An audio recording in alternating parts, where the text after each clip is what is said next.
16:32 y ha vuelto en la primera columna del año de esta temporada.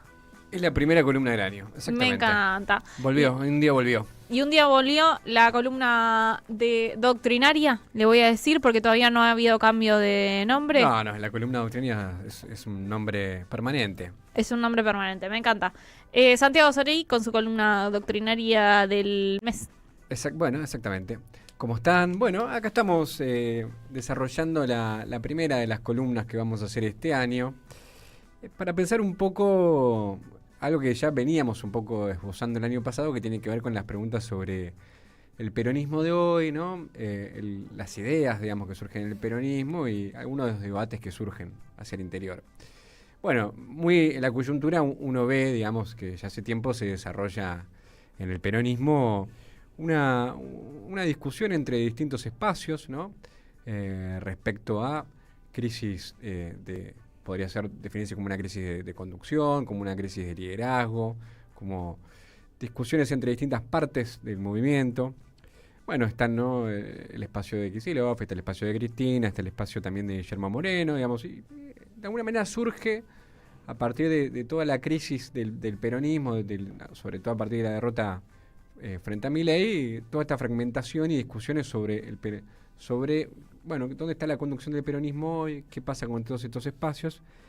Esto no es la primera vez que al peronismo le pasa, que digamos que se encuentra ante discusiones en donde se fracciona, ¿no? Y aparecen distintos liderazgos y conducciones dentro del peronismo. Uno puede remitirse inclusive mismo al 2001, ¿no? Y 2002 como un momento en el cual, a partir de la crisis, en ese momento era el ocaso, digamos, del menemismo, ¿no? Después el mismo Duhalde termina siendo presidente y finalmente en las elecciones y en el proceso que llega Néstor Kirchner en el 2003, el peronismo en ese momento encuentra 3 candidatos, ¿no? Rodríguez A, el gobernador puntano, Néstor Kirchner, el gobernador patagónico, y también Carlos Menem, que había sido presidente y que estaba en el ocaso de su carrera, ¿no? Los 3 expresaban distintas visiones, pero había, digamos, una serie de confusiones interesantes para pensar ahí, ¿no? Cuando uno piensa, por ejemplo, ¿quiénes apoyaban al gobernador puntano en ese momento? ¿Vos lo recordás, Quique? ¿Quiénes estaban apoyando? ¿Te está tomando prueba? No, lo pregunto, digamos, para hacerlo siempre más ameno en el diálogo, ¿no? Porque es interesante revisar dónde estaba el apoyo del puntano en ese momento. Espero no errarles, pero creo que era el sindicalismo de Moyano, nada más y nada menos. El MTA, exactamente. Claro, que habían sido muy combativos con el menemismo, o eran los que estaban más lejos del menemismo. Esos fueron los que apoyan a Rodríguez A.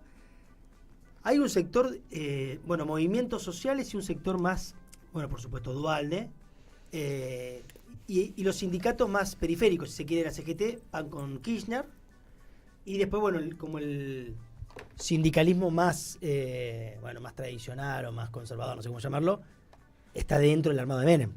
Bueno, exactamente. También estaba en discusión en ese momento, inclusive dentro de la militancia, quién iba a ser, digamos, el candidato del peronismo que de alguna manera encabezara este nuevo proyecto.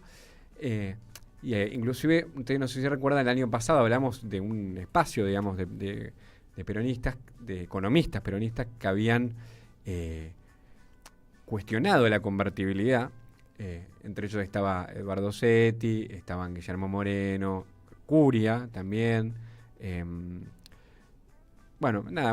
También estaba Isidoro Corda. Hay una serie de economistas que conformó el FAET, ¿no? Daniel Carboneto también. Bueno, cuando uno ve, digamos, esa experiencia, inclusive hacia el interior de esos economistas había como distintas visiones sobre a quién había que apoyar, ¿no? Primero, digamos, si había que apoyar a Duhalde respecto a la salida de poner retenciones, ¿no? Pero devaluar, ¿no? En cambio, la visión de Rodríguez A posteriormente era no devaluar. Bueno, efectivamente, no había una claridad conceptual en ese momento respecto a cómo salir, ¿no?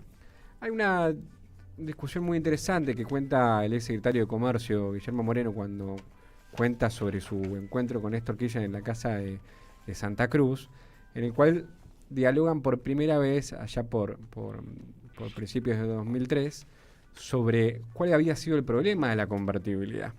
¿Dónde había estado el problema de la convertibilidad? Porque a fin de cuentas lo que el peronismo tenía que pensar era eso, era el fracaso de la convertibilidad, ¿dónde había estado?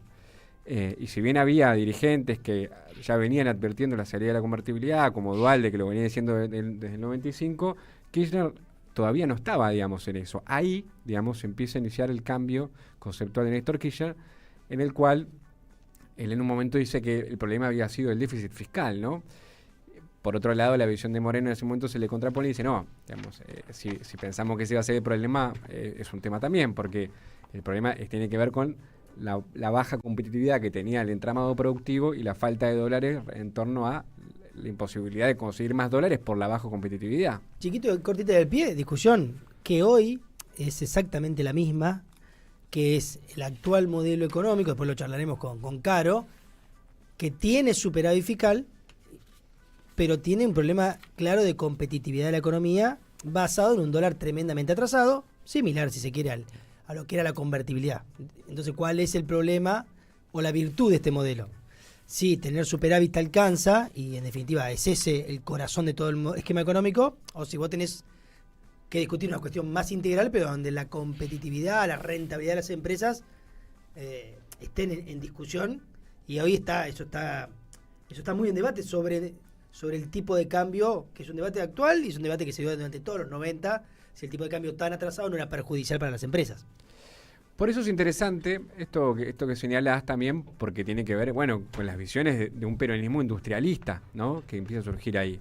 Si bien había diferencias en torno a los candidatos, ¿no? A que no estaba claro cuál iba a ser ese candidato, inclusive parte, digamos, de los compañeros del MTA, efectivamente el MTA acompaña a Rodríguez A, termina siendo Néstor Kirchner, que cambia inclusive su visión cabalista de los 90 hacia una nueva visión industrialista y genera lo que fue la década ganada.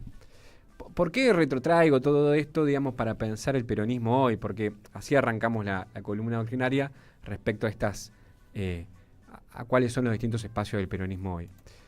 Principalmente porque es interesante pensar respecto a las discusiones internas que más allá, digamos, porque se escuchó mucho estos días, ¿viste? Bueno, algunos compañeros dicen, bueno, pero que no se entiende la interna, digamos. Yo creo que la interna, digamos, se entiende en términos de discusiones sobre metodología, de la conducción, sobre inclusive sobre discusiones de acumulación de poder de distintos espacios. Es algo natural, digamos. No es la primera vez que pasa en la historia del peronismo en donde hay discusiones de poder y de metodología en torno, ¿no?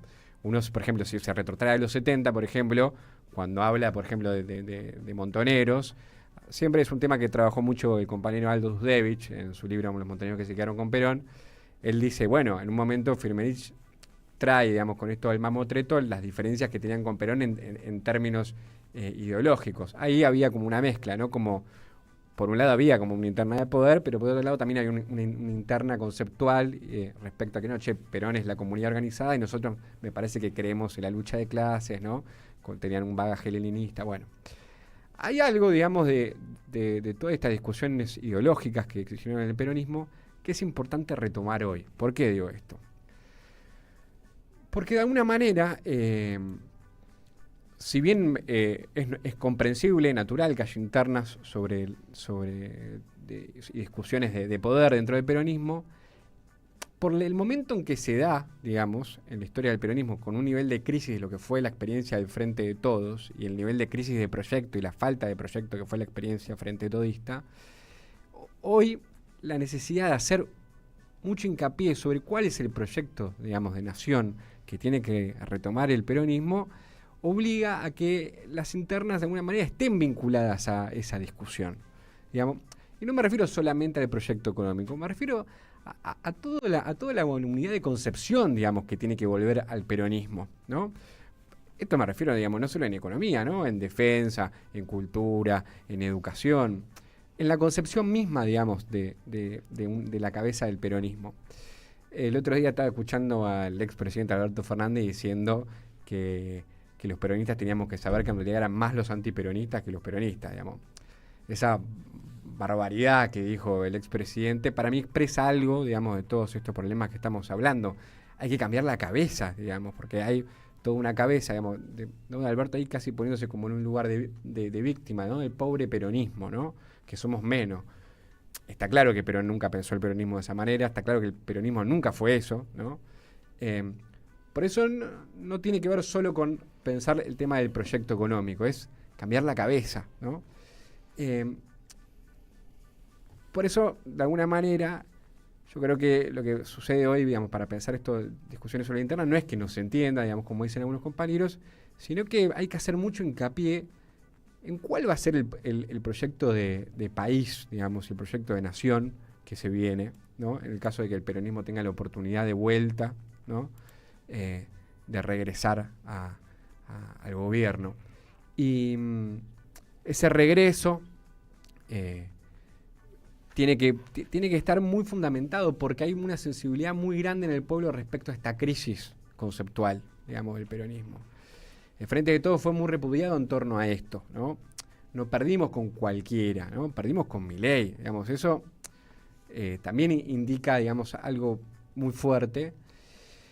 Y de alguna manera, esto es interesante, digamos, en sí las discusiones de poder o las discusiones internas no tienen nada de malo en sí, digamos. Ahora, el tema es, bueno, cómo esas discusiones internas reflejan de alguna manera el día de mañana cuál es el proyecto de nación que va a venir a la Argentina. Existen muchas, digamos, visiones al respecto.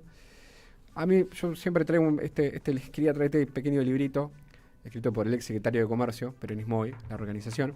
Muy interesante porque más allá, digamos, de lo coyuntural y de las posturas coyunturales que tenga, digamos, Moreno, digamos, en todas estas discusiones internas, es interesante pensar, digamos, la fundamentación del plan de gobierno que él, digamos, marca para la Argentina, en este mundo, ¿no? Que se viene de ascensos de nacionalismo, ¿no? Donde él propone el nacionalismo de inclusión, donde propone cosas muy concretas, no solamente en economía, también en defensa, en cultura, en educación. Y de alguna manera, algo de todo ese debate tiene que traducirse, digamos, en el peronismo. Se tiene que abrir, digamos, eso. Y no solamente, digamos, al espacio de Moreno, me parece. Pero es para seguir pensándolo. Esto es solamente un puntapié. Las próximas columnas seguiremos profundizando. Y para sumarnos a los debates, creo que vale la pena ver la obra de teatro, volver a los debates, porque hay algo de lo que vos decís, de los debates de fondo, doctrinarios. Era otra época en muchísimos aspectos, los 70, pero también en ese, digamos, en horario central se discutían cosas tremendamente profundas, digamos, entre Rucci y Tosco. Que la obra le vaya bien, uno podría decir que hay gente que está ávida de discutir conceptualmente. Me parece que este es un momento donde hay muchas discusiones abiertas y hay muchas cosas que se están empezando a discutir de un modo que me parece que se abren escenarios interesantes. Bueno, a nosotros nos pasó en la agencia Pacurondo que cuando sacamos el editorial famoso de Rucci en 2011, claro, proponíamos un debate que era muy interesante porque llamándonos de la agencia Pacurondo hablábamos una gran reivindicación de Rucci, ¿no? Que en ese momento era como leído muy problemático y sin embargo después con el paso del tiempo eso fue leído como en otra perspectiva, ¿no? Porque hoy por hoy sin duda lo revolucionario es pensar en una Argentina industrial, digamos, en un contexto donde Milei, ¿no? Propone una Argentina donde solamente muy pocas empresas son rentables, ¿no? ¿Cuántas pueden exportar? Minería, ¿no? Hidrocarburos. La discusión sobre la inflación de Argentina parece fundamental, ¿no? Entonces uno ve la figura de Rucci, piensa, digamos, en lo que fue el tercer Perón, en ese famoso libro que nos dejó en general el modelo argentino para el desarrollo nacional, y bueno, ahí sin duda, digamos, que lo que está ahí es algo revolucionario a la perspectiva de lo que es la coyuntura nuestra de hoy y lo que estamos viviendo en términos de economía y lo que vive nuestro pueblo. Gracias, Santiago Soray. Vamos a escuchar un temita y ahora venimos.